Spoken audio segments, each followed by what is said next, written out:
La pandèmia del Covid-19 ha posat de relleu un cop més i de forma especialment punyent les greus discriminacions que la nostra societat encara exerceix sistemàticament sobre nosaltres, les dones. Durant el confinament de març-abril del 2020, les dones van manifestar en gairebé el 60% que érem nosaltres, les persones, que ens ocupàvem de manera principal o en exclusiva de les tasques domèstiques.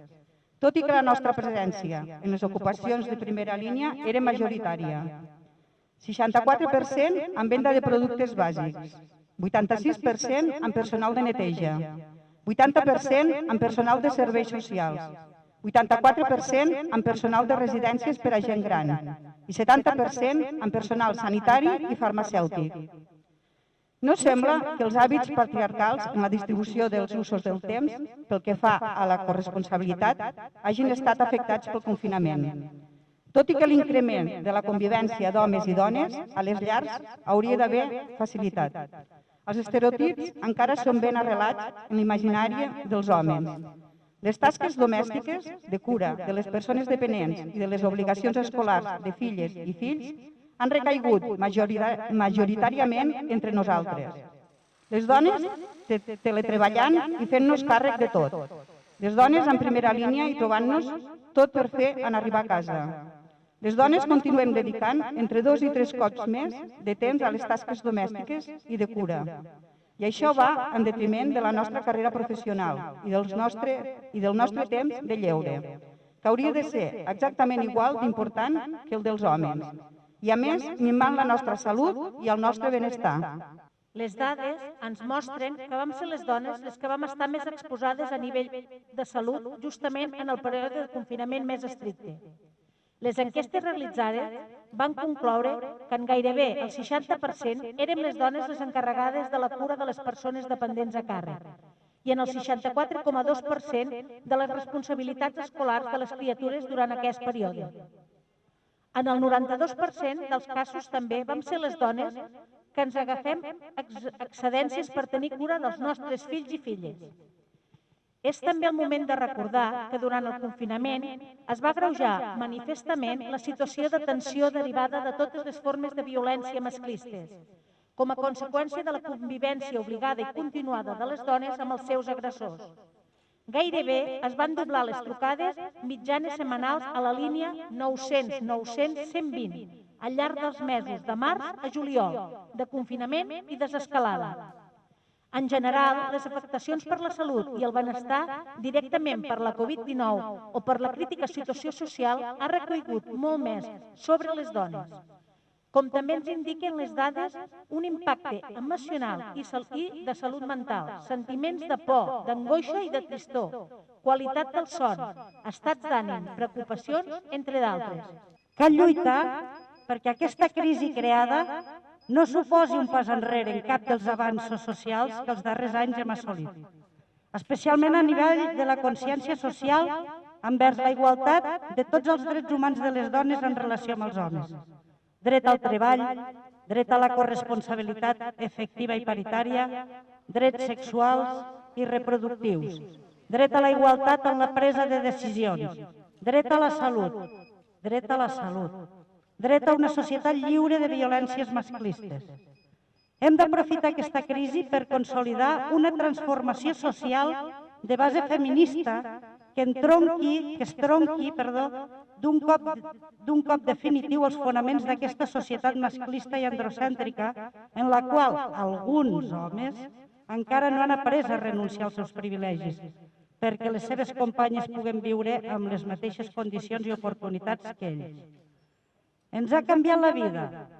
És el moment de treure profit d'aquesta situació de canvi i evolucionar per a una transformació estructural on les dones ens puguem desenvolupar en plena llibertat en tots els àmbits de la vida, sense les barreres androcèntriques, sovint invisibles, però eficaces, sense les càrregues patriarcals que s'entesten, que fem nostres, sense les pors, sobretot sense les pors, les quals els hi és més còmode que vivim. Les causes de la desigualtat de gènere són les actituds i conductes encara majoritàries dels homes, abusives i aprofitades, que no respecten el dret de les dones a una societat justa en igualtat d'oportunitats, corresponsable i lliure de violències masclistes. Fa un any del darrer 8M, quan vam ocupar els carrers i els espais públics per fer sentir juntes el nostre dret a ser iguals en tots els àmbits de la vida, personal, social, professional i política. Enguany, potser no podrem sortir als carrers tan massivament, però igualment farem sentir la nostra veu arreu. I també farem nostres les xarxes, les impregnarem de les nostres reivindicacions perquè arribin els que tenen més poder per fer canviar les coses, perquè arribin els que es creuen els nostres amos, perquè arribin també als companys que no es decideixen a treure's de tot l'embolcall patriarcal que els protegeix i afavoreix injustament, perquè arribin els que ens volen silenciar i que ens conformem en continuar a casa, aïllades i callades, perquè arribin a totes les dones que encara no han pres consciència que sovint el nostre opressor el tenim al costat, a casa nostra, a la feina, als carrers, i perquè arribin a tots els homes còmplices, que no fan absolutament res per canviar ni ells ni els seus congèneres.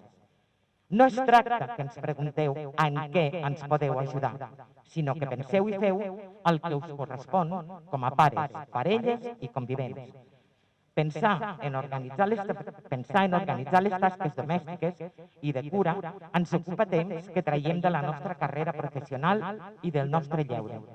Tenim tot el dret, com a dones, a reclamar-vos i exigir-vos que feu la vostra part. Amb la meitat és suficient.